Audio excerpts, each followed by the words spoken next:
I make my content, it's just to help people. I could either just talk the numbers like every boring shareholder letter ever.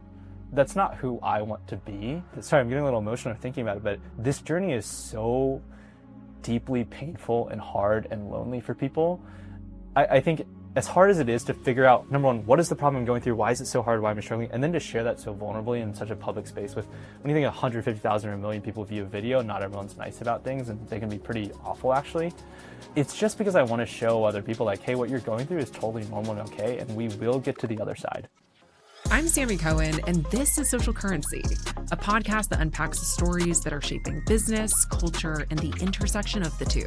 You may have seen on Instagram that I turned in my resignation letter for my job at Amazon. And so I am now, or at least will be soon, a full-time creator. It's exciting and it's nerve-wracking. This is just so different from any other full-time job that I've had before, especially when it comes to how much I'm putting myself out there. So I'm extremely grateful for resources that are designed to help creators. And that's also why I am so excited to be speaking with John Hu.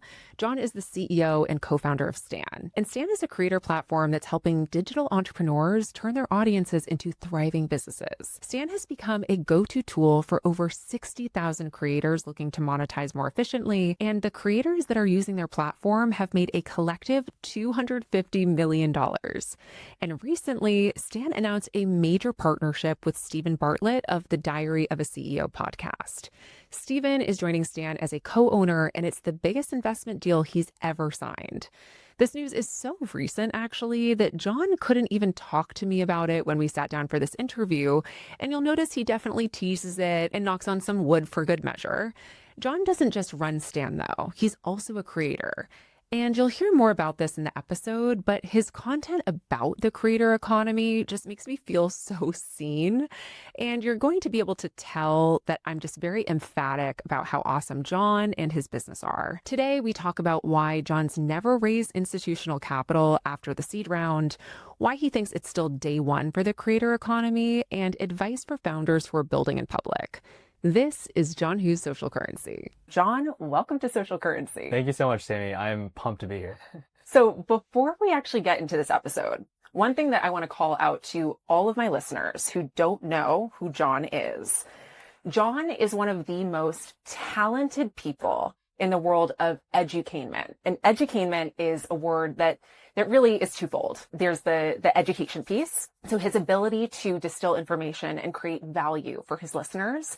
And then there's the entertainment part. His way of communicating is truly world-class in my opinion. So I know I'm really talking him up, but I have been looking forward to this episode for months, and I'm so excited that we finally found a time to chat today. I don't know how to step into these shoes here with that introduction, but I feel very grateful for that. And just, I guess, for people's context in terms of what I do is I vlog what it's like to actually build a company. And I try to do my best to share all of that process in public. So not just like, oh, we hit these metrics and what have you, but also just like the raw human experience of it. It's very difficult, especially as your audience gets larger, to continue sharing as vulnerably as you do and all the challenges. But that's the thing I want to democratize everyone and share with everyone. So I aspire to be an edutaining person and make all this boring business stuff fun. So we'll see if we do a good job today.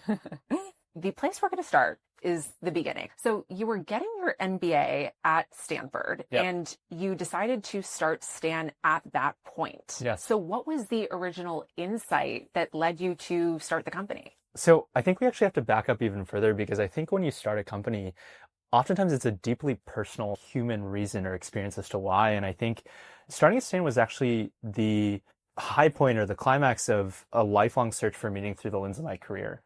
And what I mean by that is I was born to a single mom, immigrant single mom. We moved from China to the South when I was just 6 months old. And you can guess at that time, we lived in North Carolina. Very few people look like us. And so you think about, the cultural pressures of being a model minority, and then also your mom being like Asian mom, being a great Asian mom, and like being super strict. You got to do well in your SATs and do STEM and math and science and all this stuff. And then there's the pressure to conform and fit in. When you're a kid, you just want to be accepted in life, right? You just don't want to get bullied in school. And so I think that experience growing up in that way shaped me in a way where I was like, okay, in order to be happy and feel accepted in society, what I need to do is I need to go succeed and excel. And so I did all the conventional things, worked my way into a four-year state school at UNC. I took on student loans, worked nights and weekends as a waiter to like pay for school. And then my junior year, I cold called my way to a job on Wall Street, specifically investment banking at Goldman Sachs. And when you're a brash 19-year-old kid, like, oh yeah, like I've made it, right? Like I'm a Goldman Sachs investment banker, like I'm sick.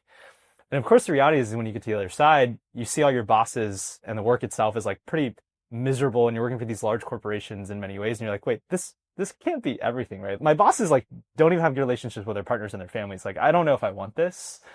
And so I say that to say I went down this corporate route, right? Because afterwards, I made the same mistake again to some degree. I was like, oh, I just need a better job. And I went off to a top private equity firm in the Bay, then off to Stanford Business School.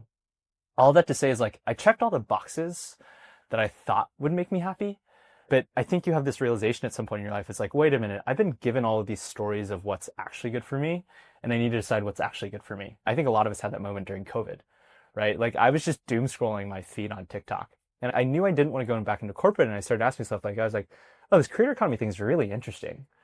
And so I just started asking myself, what kind of content can I make? Like, what value could I give to this world? And so I started posting online these really cringy TikToks. I'd like green screen my resume from my junior year and be like, this is how I got an internship on Wall Street.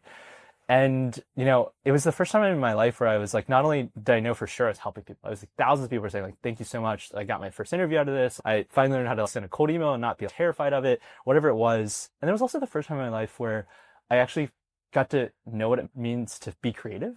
Like that sounds like kind of embarrassing in some ways to admit, but like you can imagine my background was like very math and science, very logic focused. So it was like a beautiful like human expression in that. And then lastly, it was just like, wow, I love getting to work for myself in some way. Like how cool is it that we get to pursue in this day and age our creative passions and like what fills us up? So the last key piece was like, how do I make money doing this? How do I not have to go back to my corporate job? And fortunately, I've been blessed with this business mindset. And so that's how the first version of Stan was built. I was trying to figure out how do I build my own online business and sustain myself, and there was no easy software to do that. So me being the CS nerdy programmer that I am, just built the very first version of Stan. And the story of Stan now is it started first as me, and then all my creator friends asking me, hey, can I use Stan too? It looks really sick. And now, as you mentioned, we've got over 60,000 creators making over $250 million for themselves in just a couple of quick years. And that pace is accelerating massively how much success people are having. So it's really cool. The context that you just gave, I think, is so important so people can understand this wasn't just a play where you were at Stanford and you thought, I should go into this space because this makes business sense. I think the context of you seeing what you wanted your life to look like, I think that's actually a theme and a thread that we're going to weave through today, is that you saw the power in creating autonomy and really gaining authority over how you spend your time in the workplace. And I think that's really at the heart of the mission of what Stan is today, is empowering creators to build their businesses online. And one that clearly as a creator, I stand behind, and I have a Stan, and Stan is awesome. So I'd love to get back into the point in time where you had realized, okay, I see that there's this opportunity here after you had gone through these different waves of your career. How did you even think about what you were going to build and what you were going to be prioritizing for Stan? The number one way that I give advice to new entrepreneurs of like, what should I build, is I just give them advice to solve their own problems. When I was thinking about the creator economy, I had always thought about, this is a really interesting space in general. I think it's genuinely the future of work because it's not actually about the creator economy. Creators are actually just the first kinds of entrepreneurs realizing that the new way to build a business is online, building in public, and building distribution for yourself and owning your own audience, right? So there's always something interesting to me there, but the way that my mind works is I really struggle with the concept of abstraction. If I don't viscerally like feel the pain and the emotion myself, like how could I possibly build the best product for someone else? And so I was always like, hey, I want to do this creator thing because it just seems inherently interesting, but also there's probably a larger market opportunity there.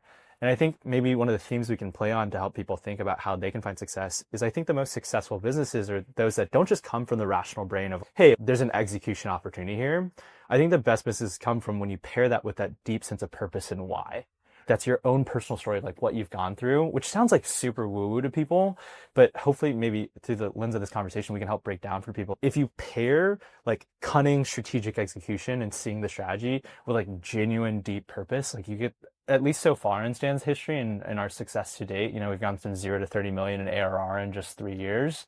hopefully we can use as an example or a short-term case study at least of how those two things might actually create something really, really meaningful. It reminds me of the Japanese term ikigai, Yes. right? Where Yeah. you have this confluence of factors that play into what really makes the most sense for you to pursue and you'll be successful at. And it sounds like, Stan, not only for you personally, as someone who recognized the opportunity in the creator space, you also just happen to be really good at it. But seeing that this opportunity exists not only for you, but for the millions of people out there. And when we talk about the creator economy, how quickly and how fast it's growing, it is mind blowing. And the version of it that exists today will not be the version that exists in a year from now and 2 years from now. And I think Stan, as an incredibly nimble company that is incredibly scrappy and really on top of trends, you're really positioned to be in this place where you're going to take advantage of all of the changes to come. Yeah. So I'm curious about the growth of Stan. So you go from starting at Stanford to launching the first version of what this company was. I'd love to hear about the steps after that up until your first major win. Sure. That really told you, okay, we're on to something here. So I will first caveat to everyone thinking about entrepreneurship or business in general. I think this is life in general. Is like you have to get punched in the face like 1,000 times before you have your first win. But because you get punched in the face so many times, when you have your first win, you're like, oh my gosh, I'm like actually onto something. And then obviously you get punched another 1,000 times before you have your second win. But I will always remember the first client I ever landed for Stan, a woman named Tatiana Londino. She is like the real estate queen. She's one of the biggest creators on real estate out there. And I personally shot her a DM. I think she'd follow my content, which was why I had an angle to even get her to respond. She had millions of followers and a blue check mark, which at the time was like very meaningful. But Tatiana she's the day one homie. So supportive, so excited to work with me and like monetize her business. And I launched with her over New Year's Eve. We went live just on her Instagram. She was like, let's test this first. And Stan at the time, y'all, was so clunky. You hear the term MVP was the definition of an MVP. It was so clunky. The checkout looked kind of sketchy. I didn't have a designer. I was like a mediocre designer. So the checkout did look like super secure. But Tatiana had this gut instinct. She was like, we'll do like an ebook and a course so we can think about scalable income. But why don't we also throw up a personalized coaching session for $999? Because she offers an immense amount of value. I actually thought that was a steal. And I remember waking up the next day and just checked her transactions. And the only sale she had, she didn't make any announcement or anything. Someone she'd never spoken to on the internet just decided to swipe their credit card in this super sketchy checkout form for $999 for a single hour session with her. And that was the moment when I knew, holy shit, we're onto something. Like that some stranger out there would trust Tatiana Leonard, who they've never met, for advice. Like we're entering a new phase where all of us have some sort of knowledge or service we can give. And rather than necessarily being in a corporate environment to do that, we can modularize as our own like entities and provide that in a different scalable way. And so that was the first big win of, holy shit, I'm onto something. This could be really, really big because I think everyone has some version of that they could offer if they decided to. And it's just compounded from there. That story is really impressive, especially the fact that there was no marketing behind it. No, there's literally none. Just slapped out her link. Yeah. But it got me thinking about this idea of digital real estate, right? And the fact that regardless of what social platform you're on, whether it's TikTok, Instagram, YouTube, there's always that place for you on all of these sites to describe yourself, a bio section, right? And that real estate, even though it's virtual, is so incredibly valuable. And I think that we're entering this world in which people, if anyone listening doesn't think that your digital real estate is just as important as your physical real estate. Not even more nowadays, actually. Yes, because it doesn't matter what time zone you're in. It doesn't matter what country you're in, your age, anything, like all of those factors, and having something that's so clearly able to connect any person who follows this creator with just a click of a button and, $999, whatever the price is. It's so powerful, not only for the consumer, for the person buying it, but for the creator on the other side. So I think that aha moment makes a ton of sense. And that was probably the step for you that you needed to say, okay, I'm going to double down on that. So at that point, was it just you? Did you have a team in place? Yeah, it was just me, and I had hired a development agent, an offshore dev agency at the time to help me scale it. But yeah, in terms of starting Stan, it was just me in a dream in a dorm room. Like it truly was. It's such a cool moment in time where like truly anyone with just literally a phone nowadays, especially with AI, you don't even need the dev agency. You just like ask ChatGPT, like give me the code and build me this app idea, whatever it is that you want to do. You can now do that. And it's like never been easier and more democratized to actually start and pursue your dream. Like the startup capital required is basically zero. So you started the company in 2020. Yeah. Now, 1 year later, in 2021, you raised a $5 million seed round from Forerunner Ventures. Yes. So I'm really curious because we haven't talked anything about the financial status and how you were funding it. I imagine it was pretty light because it's yourself and maybe one other person. So I'd love to get into your mentality and even the operational why. So there are different kinds of businesses and therefore they need different kinds of capital stacks. So if you're building like a large capital intensive business, let's say like an Uber with network effects or a AI business that requires lots of data processing and therefore lots of physical expenditures like an OpenAI, you need to raise a lot of capital probably just to get off of that threshold. Stan is a software company, so it's asset light. And I think increasingly, one thing that I was thinking about at the time was I would see all these billion-dollar founders go public, but they own like 10% of their company, which was wild to me. It's like, y'all, if you sign up for this process, it is, to say blood, sweat, and tears does not even come close to how deeply it humbles you. Like it is just getting knocked in the face every day for different, like all these things. You think you're getting better, then all of a sudden you get wrecked in a new way. Like just so humbling. And so I've always been very guarded around ownership in that way, where I believe that the people who truly work hard for the business, so my team, my employees, my colleagues, and then my co-founder and I should be the ones who enjoy the fruits of it, right? Because you put in all these blood, sweat, and tears. And so we've actually only raised that seed round, but the way I thought about it was an accelerant to a good idea. Like, I think you should only raise capital when you have a clear intention and strategy behind it and you validated that. Like, I had already validated that Stan was a good idea. And now, because the market was so competitive, all these companies in our space were raising. I'll actually take an aside. I was in business school at the time, a bad idea to start. There was lots of incumbents. Linktree was 10 years old, dominant first mover advantage. All these legacy incumbents had raised hundreds of millions of dollars, but from large private equity firms. And so in some ways, it's like, why did Stan succeed? And we can dive into why that might be. But there was no way for me to be competitive in some ways without raising a little bit of capital. But I think what I'm really proud of for us as a team, and it shows how disciplined the team is, we haven't raised cents because we haven't needed to. We've run profitably, self-sustaining ourselves. We really think a lot about profitable unit economics that are sustainable. Because if we go out of a business, then all of our customers go out of a business. And so we think a lot about that despite all the investors, knocking on our doors to invest. So in a perfect world, will Stan ever raise another dollar of outside capital? We are, hopefully, knock on wood, there's some floor right here, about to announce something that's going to be really unconventional in a way that I think is the next stage of raising capital. So hook, teaser, look out for it. Hopefully in a couple months or weeks, we'll make a really big announcement. It's about some people joining. And so the only way that I think about raising capital now is whether it has a strategic angle to it. Because what you can realize is that there are all these VCs out there nowadays, but it's a very commoditized market. Like I learned this actually from being in VC prior to business school. We were all just in the business of selling the greatest commodity of all time, which is cash. And so it's like, what is the value add on top of the cash is something that I think people should be really have a lot of scrutiny around before they jump into bed and literally get married with someone basically when you raise capital from someone. Oh, I love that idea of VCs selling a commodity. It's the purest form of a commodity, right? Like you can't differentiate the cash at all. It's just cash in a bank account. So what other value added services can you provide? So you've raised this $5 million from Forerunner and you're now pedal to the metal. You have the funding. You can then try and hire more people for your team, really invest in marketing, all of that. I'd love to hear about some of the hurdles along the way, because I'm sure like any fast growing startup, there were many.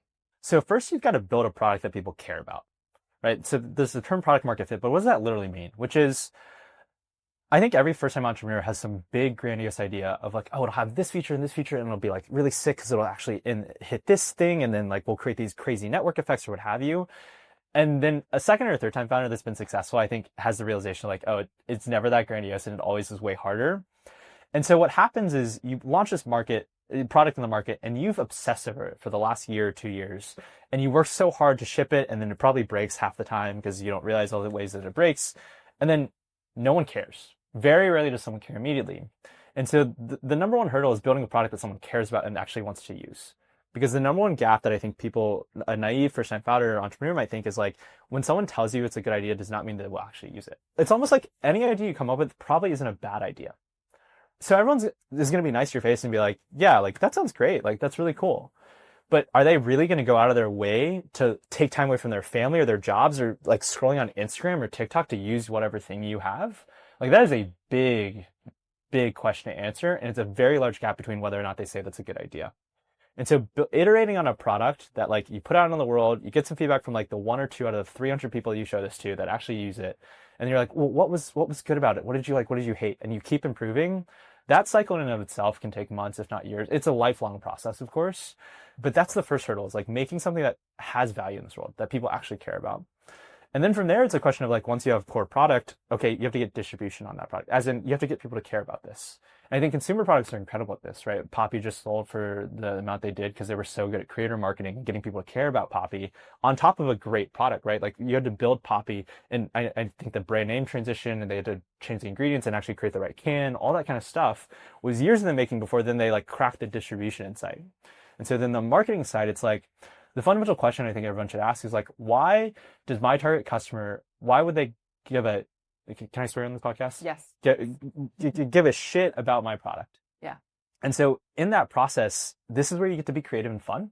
Like, and this is why knowing your market, being your market can be so helpful, is because you're really toned in to like your cultural zeitgeist of your market. And so that's the next hurdle you have to solve. And then the next hurdle from there is like, well, shoot, like I have something working on a small scale. How do I 10x that? And that's where it gets really hard. And that's kind of the stage I'm in of like, how do you horizontally replicate what you're doing? Maybe by hiring more people. So then you have to learn, how do I hire people? And then you realize like, well, hiring them isn't enough. You have to train them and onboard them, and you have to be a good manager and a good leader once you have 35. So there's, I always say like entrepreneurship is like a game of like, you solve one problem, your reward is getting an even harder problem. So on the product market fit, and this is more of an unconventional way to look at it, but because Stan is a business for creators, do you have any advice for creators who are looking for their own product market fit to stand out? Because you could really make an argument that being in the creator ecosystem, trying to put yourself out there on whatever social platform, is the most competitive market today. So I'm curious to hear your perspective. As competitive as it is, it's still day one. In my opinion, there's still so much alpha to be left. And I'll tell you why. I think oftentimes about this quote that I hope everyone can really embrace and live by, which is, it's from Naval. It's escape competition through authenticity. And I will tell you on Stan, we get to support so many cool, let's say, for example, nutritionists. And nutrition as a category is centuries old, and it's a tens or hundreds of billions of dollars industry. But why are all of our nutritionists all successful? Because yes, it's about the nutrition, but it's also about your personal story. Because there are 1,000, 1,000,000 people who are better than me at building businesses or smarter than me, or what have you. But they're not better than me at being me. And so I think this is where the self-work of like asking yourself, who is me? Like facing those inner demons and like embracing yourself and building confidence and love for yourself in whatever ways can be really, really powerful, not just for yourself and living a happier, more meaningful life, but also your business success. And so the more you embrace yourself and just do what's like, the more you embrace your like weird quirks, for example, the more I think you'll find people will love you. Like actually, the more niche you are in many ways, the more you actually resonate with the broader cultural zeitgeist. And that's where people are like authenticity, blah, blah, blah, blah, blah, and buzzwords. But it comes from that core truth, like escape competition through authenticity. Oh, I love that. And I think we're going to get to this in a little bit, but I think there's a lot of overlap between what you're saying needs to really come through as a creator, that authenticity piece. And when you're building a business, you also have to make decisions that are true to yourself. And you have to make decisions that are making the most sense for yourself over other stakeholders, like venture capitalists, or perhaps what some of your partners are looking for. You really have to think, okay, what makes the most sense for me? And one way that you do that, I think this is actually a really interesting and differentiated point about Stan, is the monetization piece. Sure. So Stan makes revenue by charging creators a very accessible monthly fee to use the platform. And you're specifically not charging a transaction fee, which you very well could. Very proud. Yes, I love that. So why did you decide to monetize that way? So Stan is just $29 a month for everyone who doesn't know about Stan. Otherwise, you'd have to pay like $100 for an email marketing service, $100 for a website, $100 for a course hosting platform, $100 for your community membership platform. Just like breaks all fundamental values of being like an immigrant kid going to Costco growing up with my mom. I just didn't understand. The reason for that is just because it's about democratizing entrepreneurship. At this point for us, like my co-founder and I, we're candidly just good enough at building businesses. We can do anything and make money on anything. And so when you're already running a $30 million business and like all I need personally is just like get to surf in Bali when I want to. I've got wonderful friends and family. It's like, why am I doing this? And so that's the mission behind Stan. It's like empowering anyone to have this experience that you and I have both gotten to have. And why would we make that inaccessible? And when I say by our experiences, think about the human level experience that comes with forcing yourself, like pushing yourself to show up online and build your own business in some way.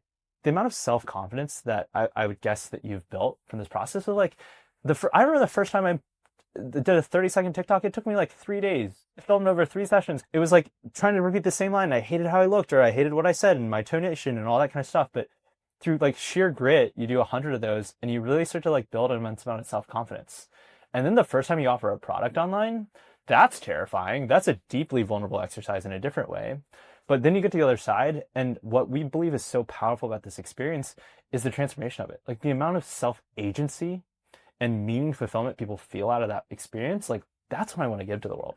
And what I've learned to be true is like, if we just do that, the money will fall in line itself. Not only does Stan support creators and entrepreneurs by offering this very accessible for anyone rate, but what I was finding when I was doing my research on Stan and the way that they actually support creators is it seems as though Stan is not only just a company, but it's almost the way I picture it in my head. It's like this virtual mascot, almost like Duolingo, but make Duolingo less like chaotic.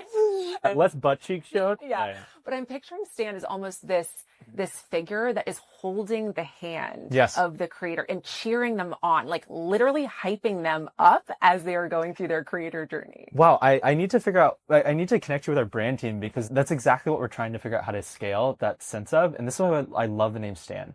The etymology behind it is, the reason I first started as Stan is because, you know, Gen Z co-opted the term Stan from the old Eminem song, Stan, super fan. It's like, because you'll say like, I stan someone.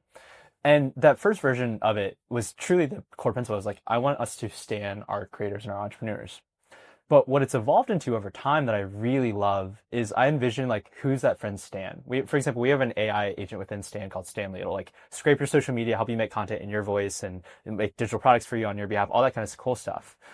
But when I think of that Stan or Stanley person, I always think about that friend that you can call at any time, who's just always there for you and is like really smart, like maybe a little dorky, but it's just like always there for you. And like both the rational ways of like, I can help you think through the business, but also like on an emotional level too. Like that's how I want us to show up for our customers. And so I'm like, wow, whatever you're feeling from our content, like please like share more so our content team can do more of, because that's what we want to give to more people, because that's what we believe is the key unlock to help people actually take that step into this journey. To provide a very tangible example for the listeners, one thing that I heard that Stan did, which is amazing, is when one creator on your platform, and maybe this has happened several times, but I read about one specific instance where there was a creator that hit $1 million in revenue on the Stan platform, and members of the Stan team physically flew out to her house with balloons and cake. Why did Stan do that? So I will tell the story of that creator. Her name is Abigail Pugh. She lives outside of Boise, Idaho. By the way, one thing we're really proud of at Stan is like, we're not working with like the big wig. When you say the term creators, like, oh, these big famous lifestyle influencers in LA and New York, we're just talking about like everyday people. Like Abigail, basically her story was 3 years ago, her husband lost his job to a stroke. He was the sole breadwinner of his family. And so it was her husband, and her newborn daughter. And so what Abigail did was what I think any mom would do, is became super mom. And she was like, we have no source of income.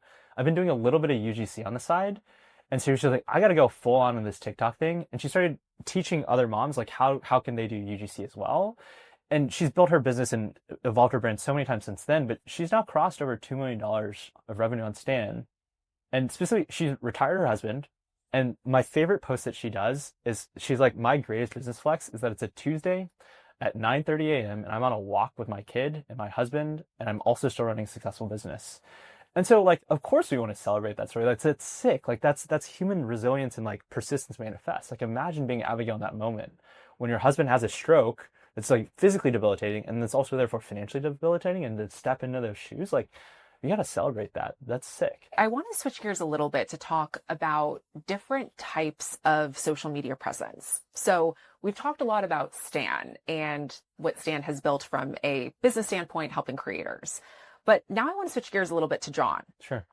So you have done a fantastic job at building out your own social channels in a way that is really unique to founders of companies that are doing 30 million ARR.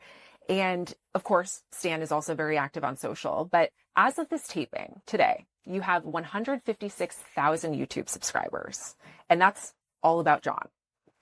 So what have been the biggest differences that you've seen in scaling your personal brand versus the brand of Stan? Oh, it's way harder to scale a company brand. It's way, way, way, way harder. And we haven't cracked the code yet. I think we will this year. There are very few brands that have cracked that. I would say at scale, it's just Duolingo and Red Bull, really, for different reasons. Poppy is another one, but it's like 5-10 names that I'd say like of the elite tier. Stan is not there yet.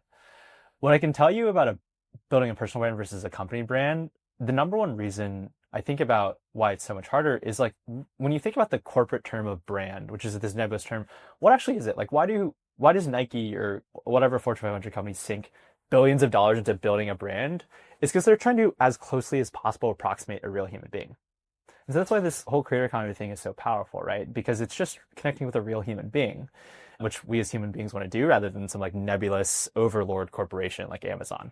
And so in that process, I think the more you can learn how to make your corporation feel really personal, as in the more your company just embodies your own human values and expresses that in some way, whether it's with a big flappy bird costume that's green or it's with a real person, I think you'll find more success. And so that probably is the number one key insight, which is you can give me anyone out there probably, and I can give them the roadmap for them to get to at least 50,000 subscribers or followers on whatever platform. Like it's really a formula. Like I feel very confident I could coach anyone through that at this point because we've helped so many people do that.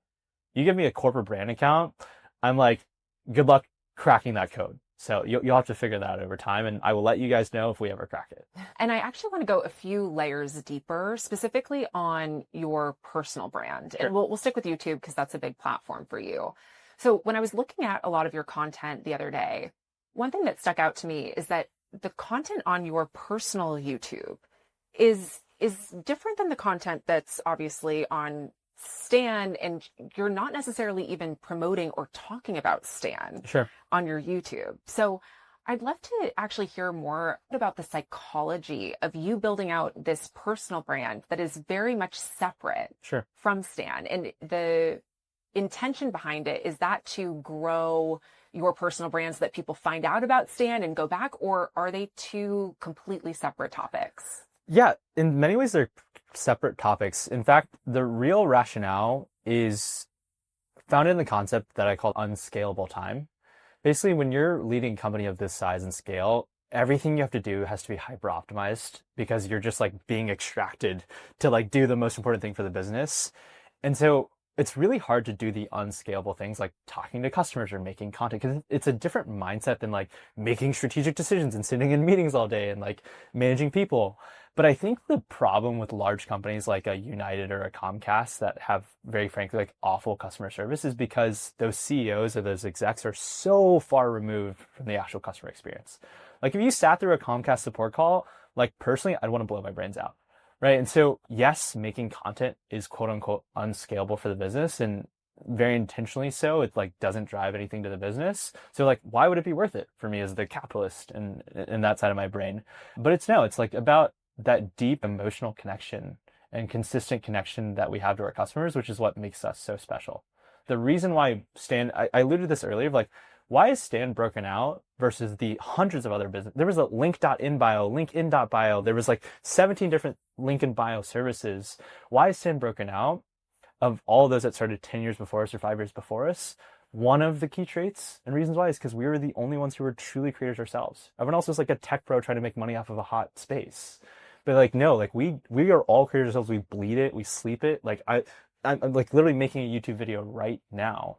Right. It's like we feel that. And that then if you think about the trickle down, that then permeates into the marketing language you use. Why our product is just fundamentally way better than anyone else's because we feel and use it ourselves every single day. It's like visceral to us. Going back to the Stan account, right? You can tell that the people who are creating the content for your socials on Stan deeply understand what ticks. They understand trends. They understand how to make what could be a stale brand account seem incredibly authentic. And I know we've said that word a lot, and a lot of people hear that word and there are questions that come to mind of like, what is authenticity? But it's being true to yourself. Yeah.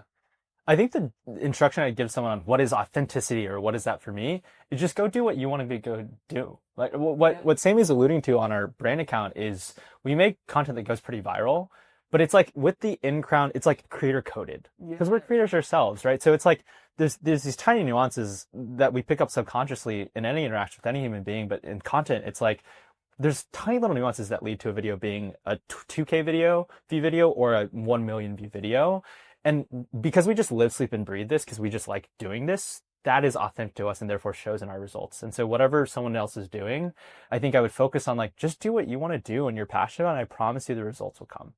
And on this whole topic of social media, watching your content is truly a masterclass in building in public. And I think when I think of founders who are doing some derivative of building in public, they are very second tier compared to what you're doing. And I want to, and no, you laugh, but it's true. And for anyone who's listening, show me a founder who's doing it better than John. You won't find it. Very kind of you. And a lot of it comes back to the fact that you were a creator first. You understand how to create content that really cuts through the noise and is not just, I'm in a suit and tie, not like you would because it's Stan, but I'm going to tell you what our company is going through. You are really open and vulnerable. And you even talked about some really less glamorous things about Stan. And one of which is at one point in time, the company's growth was starting to plateau a little bit. And instead of hiding behind the scenes and trying to figure that out with your internal team and then coming out the next day with a YouTube about how everything is super great, you instead bring your audience, listeners, anyone who's interested in Stan along with the process of this is where we are and this is our plan to get out of it. And I think that actually gets even more buy-in from the people who are either using Stan, watching Stan, learning about Stan. But it is a level of transparency that's really refreshing to see. So my question for you is, do you think that all founders should be embracing this level of transparency when they are building in public? I don't think they need to. I hope they can embrace transparency and honesty and integrity in their day-to-day life. I think to separate that out is like, does one even need to build in public in the first place is a big question. And I think a lot of entrepreneurs feel pressure to do that right now. My advice on that front is if it feels true and right to you, then go for it, but know that you have to commit 2 years of basically a full-time job on top of your full-time job to do it well, or else it's like not really worth it, in my opinion. You can find other ways to still achieve the same end result. But in terms of transparency, I can only speak for myself. I actually can't project. When I think about why I make my content, it's just to help people. Like that's just the core fundamental value of it. And so I'm like, I could either just talk the numbers like every boring shareholder letter ever. Like I grew up reading the Bezos and, shareholder letters, what have you, but they're deeply corporate. Like that's not who I want to be. And so for me, what I've found value in my personal life is like when people share vulnerabilities of what they're struggling with, because it helps us realize that we're all not alone in this.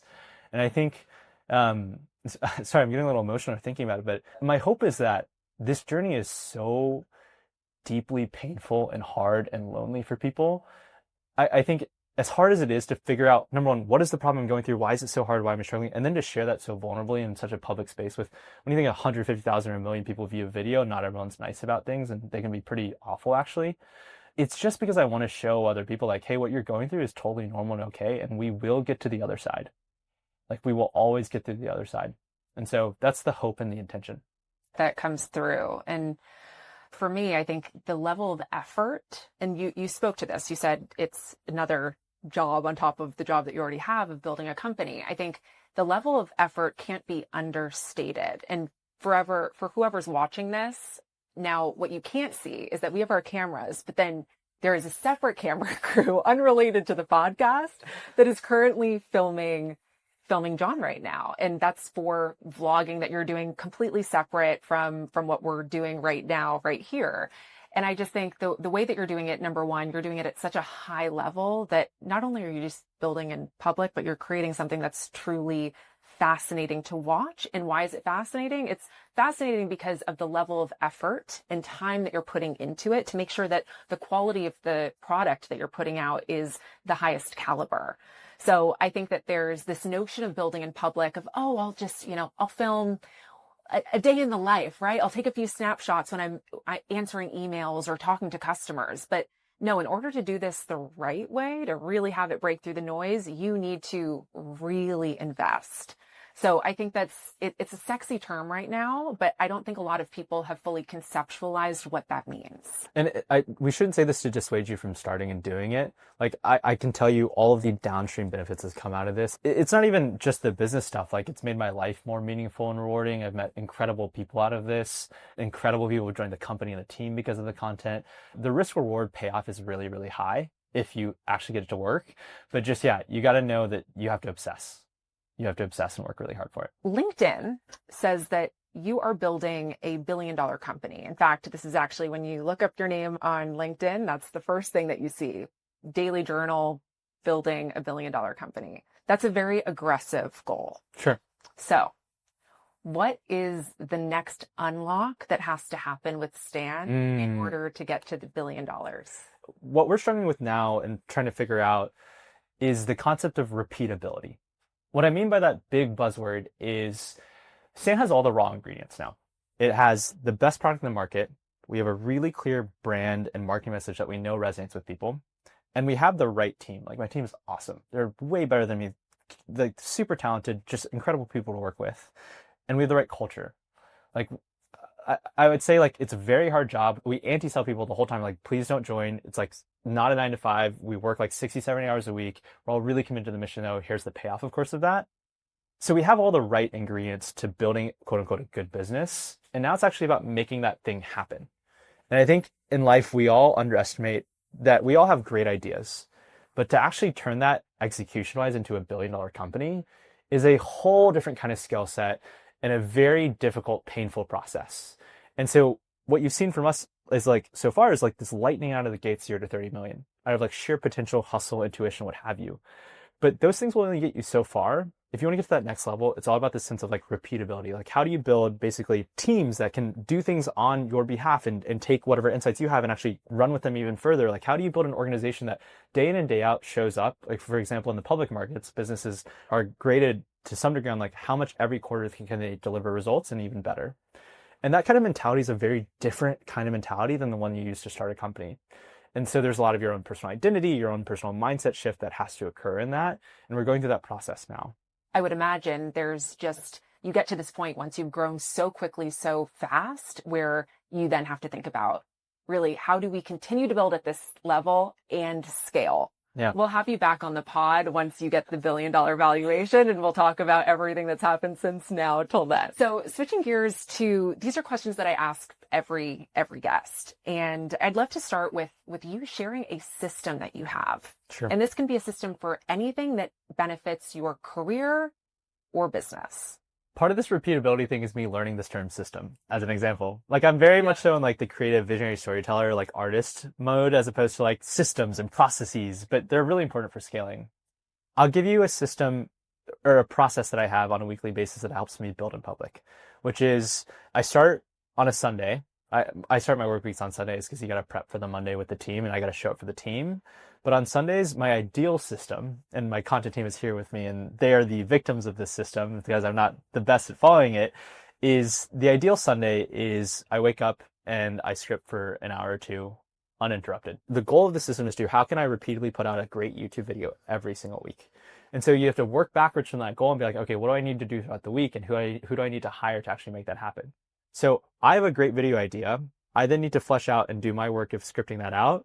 And then my system is I've got a great team. I've got a great cameraman who runs my YouTube as well. I've got a producer now as well who helps us like do all the little details. And so the people are part of the system. We're a team that works together. And then basically Monday, Tuesday, we've got our process of like nailing down the thumbnail title, nailing down the script for us to shoot on Wednesdays. So today's a Wednesday, which is why we're shooting today, and just vlogging my whole day. And then the system from there is we've got editors that we work with as well that have been trained, because you have to build the right components of your system who then work on the editing process. We have a timeline that edits, like Mondays we review like V1, and then, Thursday we lock in the video for V3 or the final video, all to come out the following Sunday. And so it's really a system that includes people. People are part of it. Who's your teammates? What are the functions they do? And also the process of like, on which day do we do what thing? And so ideally, if we were to be really good at this over time, we adhere to that schedule. But we're still a work in progress. And I think it's a really great reminder to so many people who see the output of what any video of yours looks like, especially the ones that live on your YouTube. And you so quickly forget all of the steps that have to happen. And because the way that you cover the content, you seem so chill. Pretty much. So chill, so together. It's like, so damn, easy.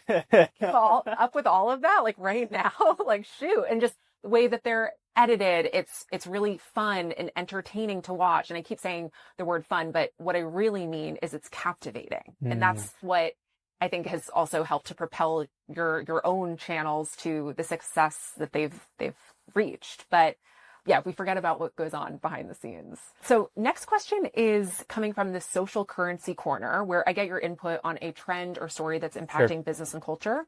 So I'd love to get your take on recent news, recent-ish, that came out a few months ago, where a venture capital firm called Slow Ventures announced that they were raising, or had just raised, a $60 million fund into YouTube creators. Sure.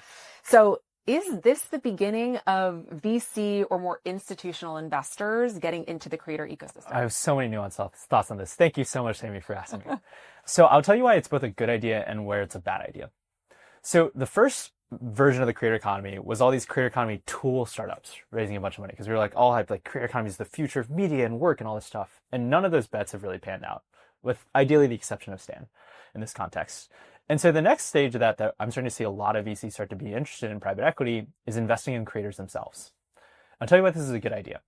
As an extreme example of extreme success historically and so far, MrBeast, he's closing around right now $5 billion for his holding company. And so you have to ask yourself, like, why would that be the case? How could you justify that valuation? The reason why this becomes a good idea is because you have to flip the script. It's not about creators. MrBeast, increasingly, I think you'll see him say he's not a creator, he's an entrepreneur. The new stage of successful entrepreneurs, many of them will just so happen to have the creator gene in them, because we grew up socially native. We grew up like consuming Instagram, so we get that zeitgeist in the way that, like, I mean, despite his polarization, like Elon was the original creator entrepreneur in many ways, right? Regardless of your opinions on what he's doing now and all that stuff, he's a very polarizing topic. But love him or hate him, and I've my own personal opinions, like he built businesses, and Tesla like was able to raise money when it was basically supposed to go out of business because he had that personality.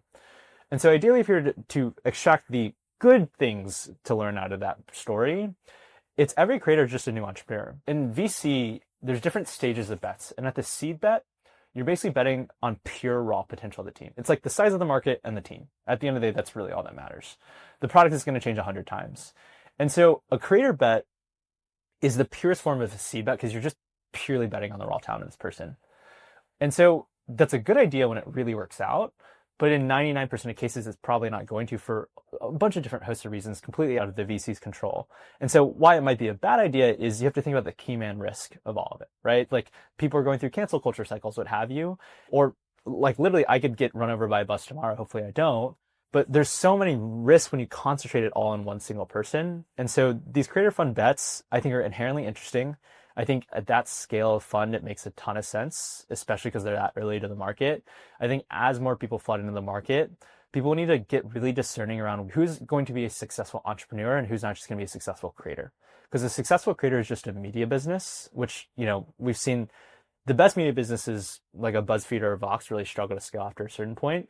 I think the most successful entrepreneurs are very different, have very different intentions, who try to get the best of all worlds. And I think so far, MrBeast is built something that's been really successful, and he's been able to launch many brands out of his personality, which is the thing that matters. I think you bring up a really great point around the creator versus entrepreneur, and the ones that are able to truly scale these businesses that go beyond just a media business have more of the entrepreneur gene. Like I think the $5 billion valuation that MrBeast is getting now, it's because he's already proven that he's launched these other businesses, whether it's Feastables or Lunchly or his own media empire, that on its own is hundreds of millions of dollars, right? So he's been able to prove in various instances. So now he's able to raise at that round. But I agree with you. I think the key man risk scares me because you're right. Cancel culture moves at a mile a minute. And at any given point, someone can go from being in good graces to not, unfortunately.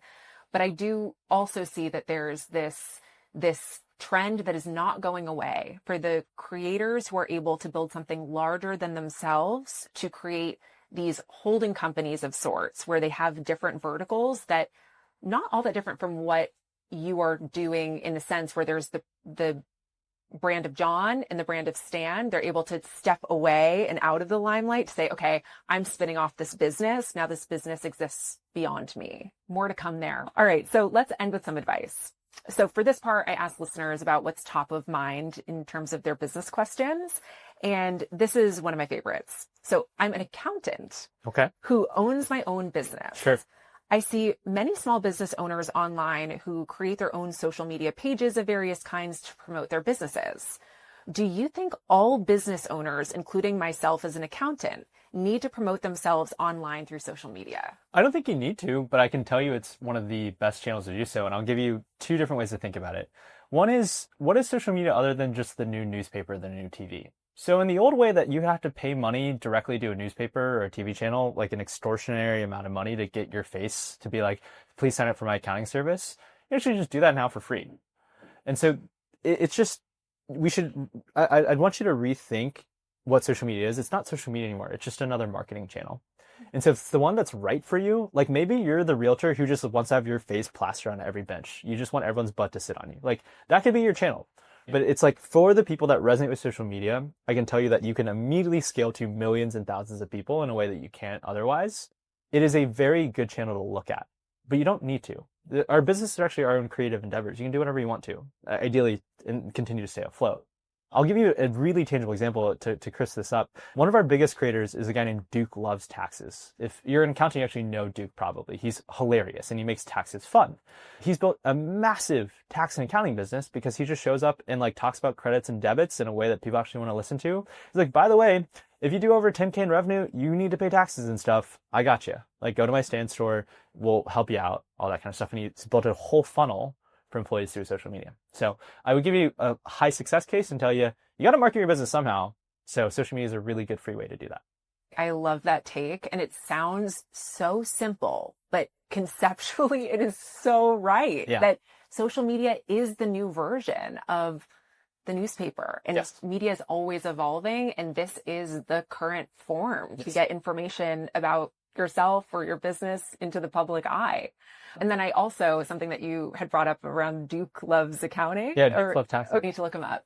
I think that there's also a really great opportunity, and this isn't new, but specifically for unsexy businesses or boring businesses to double down where perhaps there is an aging population of people in the workforce who work in that industry, right?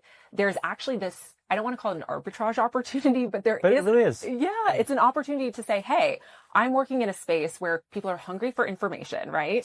So I'm going to be one of the earlier people to market and take a lot of the interest my way. Yeah. This was truly such an insightful conversation. I knew it would be. You can find Stan and John on socials. I'll link the handles in the show notes. John, thank you so much for coming on today. This is a great conversation. Thank you so much for listening to today's episode of Social Currency. I've been wanting to launch this show for so long. I can't tell you how excited I am to do this and how thrilled I am that you're actually here listening. It means the world to me. If you liked what you heard today, please rate and review the podcast because it massively helps to support the work I do to bring the show to life. And if you want to keep up with the hottest business lore in real time, follow me on Instagram at Sammi Cohen Talks and subscribe to my newsletter, Social Currency, which is linked in the show notes. Social Currency is a production of Social Currency Media and Money News Network. The podcast is hosted and executive produced by me, Sammi Cohen. Social Currency is produced by the Money News Network team. See you next time.